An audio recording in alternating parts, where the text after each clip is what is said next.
തിരുവനന്തപുരം വഞ്ചിയൂരിൽ ഗതാഗതം തടസ്സപ്പെടുത്തി CPM area സമ്മേളനം നടത്തിയതിൽ ഏരിയ സെക്രട്ടറിയെ ഒന്നാം പ്രതിയാക്കി കേസ്. പാളയം ഏരിയ സെക്രട്ടറി വഞ്ചിയൂർ ബാബു അടക്കം 31 പേരെയാണ് പ്രതിപട്ടികയിൽ ഉൾപ്പെടുത്തിയത്. നേരത്തെ കണ്ടാൽ അറിയാവുന്ന 500ഓളം പേരെയായിരുന്നു പ്രതിപട്ടികയിൽ ഉൾപ്പെടുത്തിയിരുന്നത്. ഹൈക്കോടതി വിമർശനത്തിന് പിന്നാലെയാണ് സിപിഎമ്മുകാരെ പ്രതി ചേർത്തത്.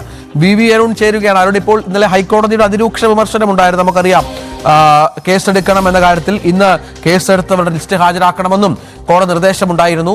ഇപ്പോൾ അതിന്റെ പശ്ചാത്തലത്തിൽ കൂടിയല്ലേ ഇത്തരമൊരു നടപടിയിലേക്ക് പോലീസ് കടന്നത്?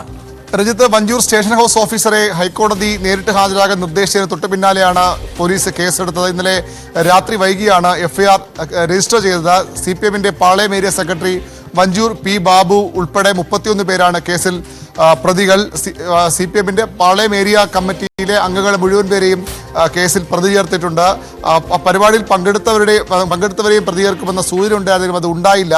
സിപിഎമ്മിന്റെ സംസ്ഥാന സെക്രട്ടറി എം വി ഗോവിന്ദനാണ് അന്ന് അവിടെ പൊതുയോഗം, ഈ വഞ്ചൂർ പാളയം ഏരിയ സമ്മേളനത്തിന്റെ ഭാഗമായുള്ള പൊതുയോഗം ഉദ്ഘാടനം ചെയ്തത്. പക്ഷേ എം വി ഗോവിന്ദൻ ഉൾപ്പെടെ നേതാക്കളെ ഒഴിവാക്കിക്കൊണ്ട് ഏരിയ കമ്മിറ്റി നേതാക്കൾക്കെതിരെയാണ് ഇപ്പോൾ വഞ്ചൂർ പോലീസ് കേസെടുത്തിരിക്കുന്നത്. മറ്റു വഴികളില്ലാതെ കേസെടുക്കുകയായിരുന്നു എന്നതാണ് വസ്തുത. കാരണം സ്റ്റേഷൻ ഹൗസ് ഓഫീസർ ഇന്ന് കോടതിയിൽ ഹാജരാകുമ്പോൾ എന്ത് നടപടിയാണ് അവിടെ സ്വീകരിച്ചത്, ആരൊക്കെയാണ് കേസിൽ പ്രതികൾ, ജനങ്ങളുടെ സഞ്ചാര സ്വാതന്ത്ര്യം തടഞ്ഞത് എന്തിന്, അതിലെന്ത് നടപടിയെടുത്തു എന്ന കോടതിയുടെ ചോദ്യത്തിന് SHOയ്ക്ക് സ്റ്റേഷൻ ഹൗസ് ഓഫീസർക്ക് മറുപടി പറയേണ്ടി വരും. ആ മറുപടിയായാണ് ഇപ്പോൾ കേസ് ചാർജ് ചെയ്തിരിക്കുന്നത്. ഇവർക്കെതിരെ ജാമ്യം ലഭിക്കുന്ന വകുപ്പുകൾ തന്നെയാണ്. സാധാരണഗതിയിൽ റോഡ് തടസ്സപ്പെടുത്തിയുള്ള സമരങ്ങൾക്കും മറ്റും ചേർക്കുന്ന വകുപ്പുകൾ വിട്ടു തന്നെയാണ് കേസെടുത്തിരിക്കുന്നതെങ്കിലും കോടതിയെ കാണിക്കാനെങ്കിലും ഈ സംഭവം നടന്ന 5 ദിവസങ്ങൾക്ക് ശേഷം കേസെടുക്കാൻ എഫ്ഐആർ ഇടാൻ പോലീസ് തയ്യാറായി എന്നതാണ് പ്രധാനപ്പെട്ട കാര്യം.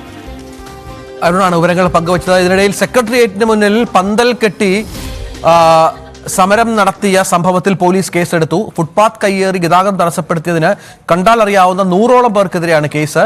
CPI അനുകൂല സംഘടനയുടെ 24 മണിക്കൂർ സമരമാണ്, 48 മണിക്കൂർ സമരമാണെന്നാണ് മനസ്സിലാക്കുന്നത്. അരുൺ, അതിന്റെ വിശദാംശങ്ങൾ എന്താണ്? CPIയുടെ സർവീസ് സംഘടനയായ ജോയിന്റ് കൗൺസിലിന്റെ 36 മണിക്കൂർ സമരമാണ് സെക്രട്ടേറിയറ്റിന് മുന്നിൽ ഇന്നലെ ആരംഭിച്ചത്. പങ്കാളിത്ത പെൻഷൻ പദ്ധതിയിൽ നിന്ന് നിയമപ്രകാരമുള്ള പെൻഷൻ പഴയ പെൻഷൻ പദ്ധതിയിലേക്ക് മാറാമെന്ന സർക്കാരിന്റെ വാഗ്ദാനം നടപ്പാകുന്നില്ലെന്ന് ആരോപിച്ചുകൊണ്ടാണ് ഇടതു സംഘടന CPM ഇടതുമുന്നണി സർക്കാരിനെതിരെ സമരരംഗത്ത് വന്നത്. പക്ഷേ അത് ആ റോഡിന്റെ സെക്രട്ടേറിയറ്റിൽ MG റോഡിന്റെ ഒരു ഭാഗം, MG റോഡിൽ നിന്ന് സെക്രട്ടേറിയറ്റ് സ്റ്റാച്യുവിൽ നിന്ന് ഈസ്റ്റ് റോഡിലേക്ക് പോകുന്ന വഴിയിൽ റോഡിന്റെ പകുതി ഭാഗമാണ് ഇവർ സ്റ്റേജ് കെട്ടിയിരിക്കുന്നത്. അതിലൂടെ ഗതാഗത തടസ്സമുണ്ട്. അവിടെ ഗതാഗതം പൂർണ്ണമായും മുടങ്ങിയിട്ടില്ലെങ്കിൽ പോലും ഒരു ഭാഗത്തൂടി വാഹനങ്ങൾ കടത്തിവിടുമ്പോൾ അവിടെ ഗതാഗത കുരുക്കുണ്ട്. ഇന്നലെ വൈകുന്നേരമൊക്കെ നഗരത്തിൽ വലിയ ഗതാഗത കുരുക്കുണ്ടായിരുന്നു. ആ വിഷയത്തിലാണ് ഇപ്പോൾ കന്റോൺമെന്റ് പോലീസ് കേസ് ചാർജ് ചെയ്തിരിക്കുന്നത്.